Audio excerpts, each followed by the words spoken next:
Okay, this is the new Canon D1X. Let's take a look at some of the features of this camera.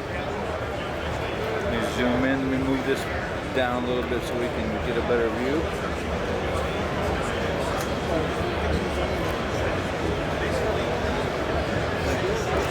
Okay, looking at the menus, it's a standard Canon menu. There's an actual AF menu now. You can go in and change how the lens drives when it's in AF mode. You can change the selectable AF points. Then they have an AF area select mode, AF area selection method, and an orientation if it's linked, whether you're in portrait or landscape mode. It's got this auto point selection, EOS ITRAF, which is new, and you can enable or disable it there. There's 61 points in auto focus zones. Okay, that's kind of cool. If you hit info, it will give you help. So we'll go to the info button and it will tell you to enable the AF information subject, the color information and subject face information. They're used with the auto selection mode for that point. That's new. They've got it taped up where we can't put a card in to check it out. But if we go into the ISO mode, there's no dial on the top of this camera. When I say dial, there's no selection mode. Everything's done via a button. Whether you're in portrait orientation or landscape orientation, it's going to show you the access to the same buttons on the body. So this is more, you know, like all of the 1D series cameras from Canon.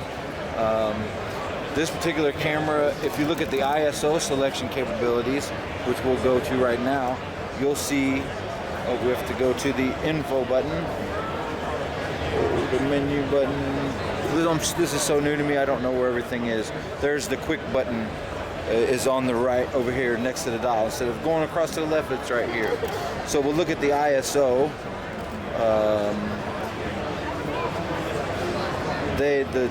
The jog is here, we'll select it, and if you look at the AF mode, we'll zoom in, it's expandable to 200, 4, 800. Let's go back into the ISO and look at that again. Whoa. So we got to go to the quick menu and we'll enter to set it, and we'll go to the dial, and we're going to dial up to ISO 50. The max continue is 10 frames per second once you get up to these higher ISOs.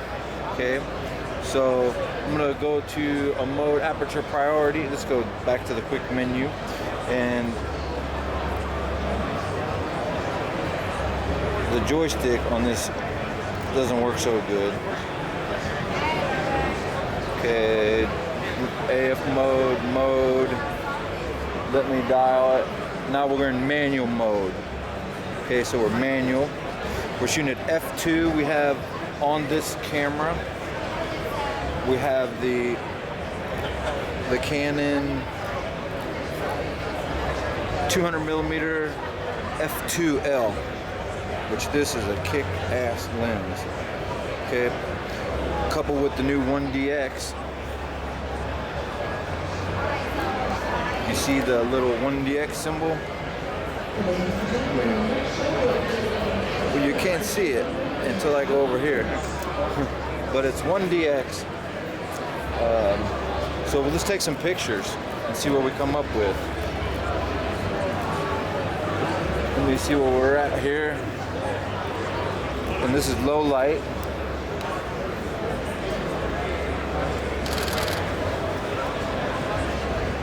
So there's the image. There's no card in, but that's an ISO 56,000. Let me show you that ISO set again.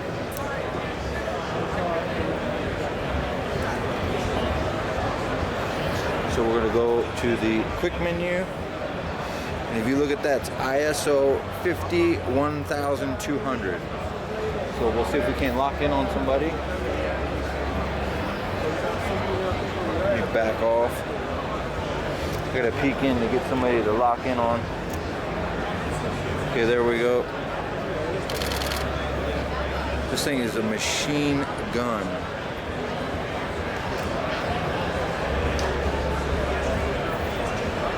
Reshoot it again.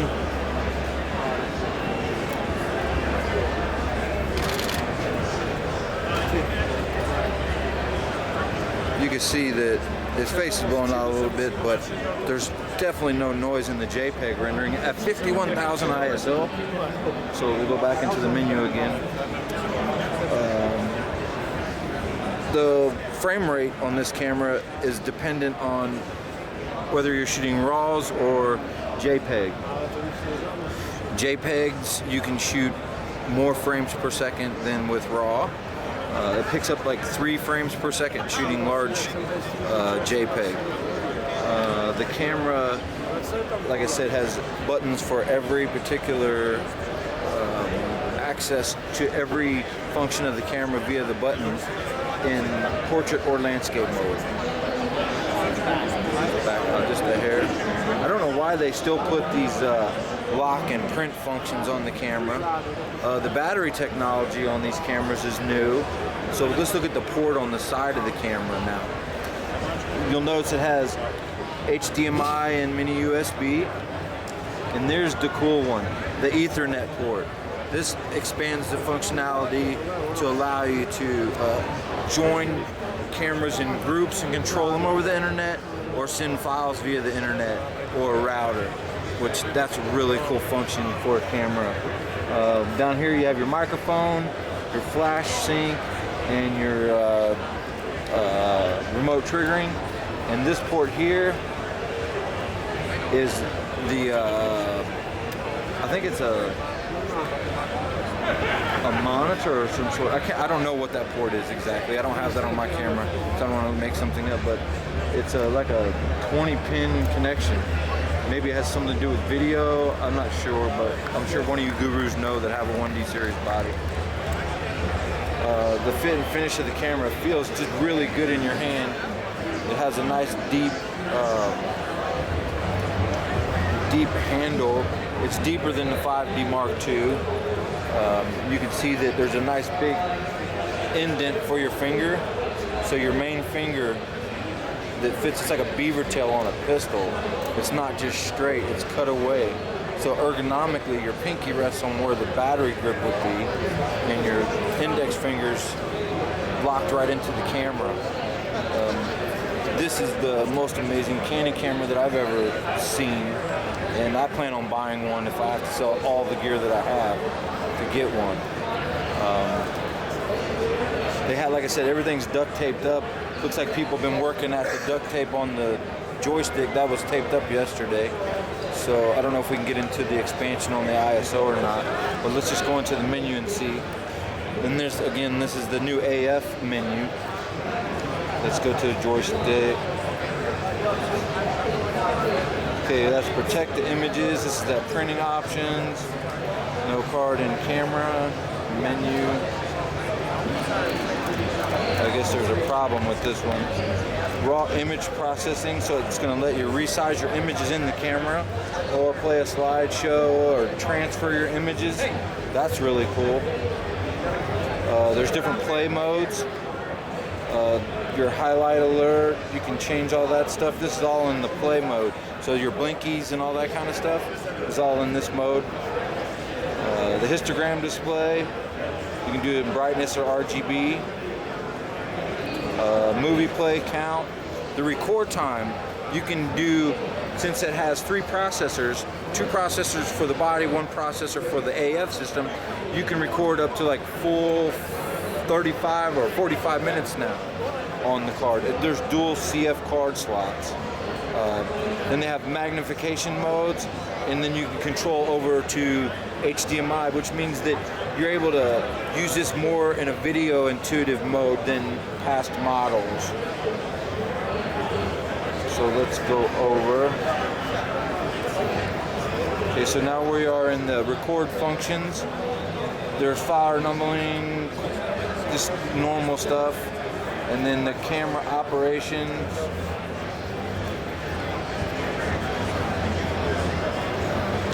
This camera is really like not that easy to use right now because it's a prototype, and this joystick function definitely isn't working. So we set that to standard. Let me go back in the quick menu mode, pull up menu, and try to get that joystick to go over.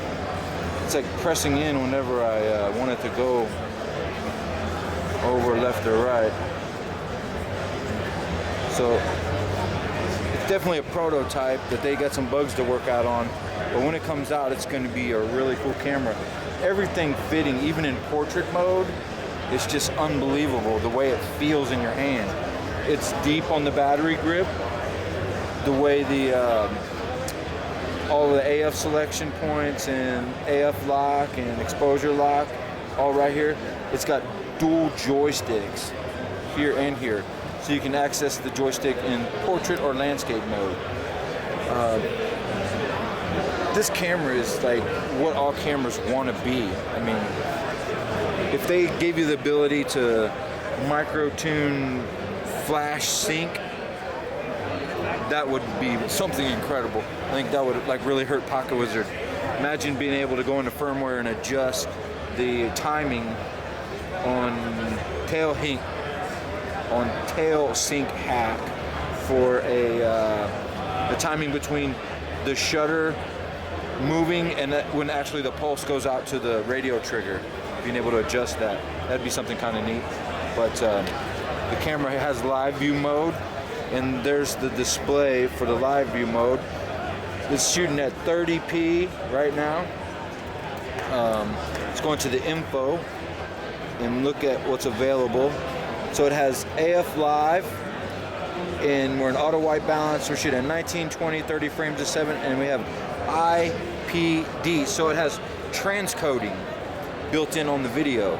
So you don't have to use transcoding when special applications to transcode, and you can take that transcode information and send it out of the Ethernet jack. So in editing, syncing sound to it's going to be really good. This is really set up for video and stills, unlike any other camera before it. Look at this. This is 200 millimeter at f2. ISO is 25,600. Let's see if we can get the ISO. So we have to go to high expansion. So it looks like in movie mode, the ISO is limited to 25.6. So go back into the info. There's our live histogram, which I'm not used to seeing in video mode. And it has the built-in level like the 7D. So we're on a gimbal right now, and I'm going to zoom in a little bit on the back of the screen, show you guys what I'm seeing here. It's just absolutely just a beautiful camera. I know I sound like a retard or something, but I am so excited about this camera. I can't stand it. Okay, so let's go through some of the other info settings. So there's our standard AF point in live mode. Look at the matrix for framing as well as AF points, and then we're back to the display modes for your color spaces and white balance and such, then the live histogram. So let's shoot a movie. Let me see if it'll let me do it. Let me focus in on something. There's no card in it, so it's not going to let me. God, I want to peel the tape back and slip my card in this thing so bad. Let's see if I can zoom out a little bit and get something in focus over there. Is there a people? There's a people. There he is. There, this joystick's working. So let's see what happens when we try to AF on him with the face detection. Yep, it locks. Oh, look at that. In video mode, okay, it's allowing me to take stills in rapid succession.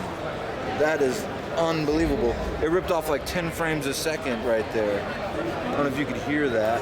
The battery's been blinking for a while. I'm sure it's going to die soon, but I'll just stay with it until we're done.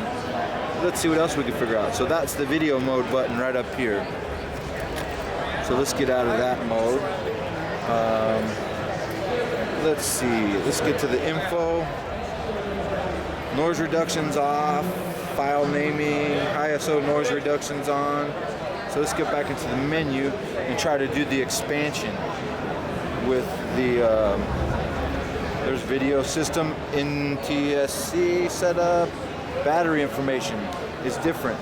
Look at this thing, it's been running for 4 days, there's 1% left, maximum performance. People been beating the piss out of this at CES, and I know this battery was not charged. It's the E-1, which is a new battery from Canon, and there's been 4,037 frames. So let's rip off some more. That's in single shot mode, and the battery just died on us, okay? So we'll turn it off. I don't even have to turn it on again. So we used up the battery. So we'll just do a quick recap of this so when I edit I can have it. Okay. Dual joysticks. When you're in portrait or landscape mode, you have access to both joysticks. It has your AF exposure lock, AF on, and AF point selection at both points. I can't believe there's dual joysticks. That is just really cool.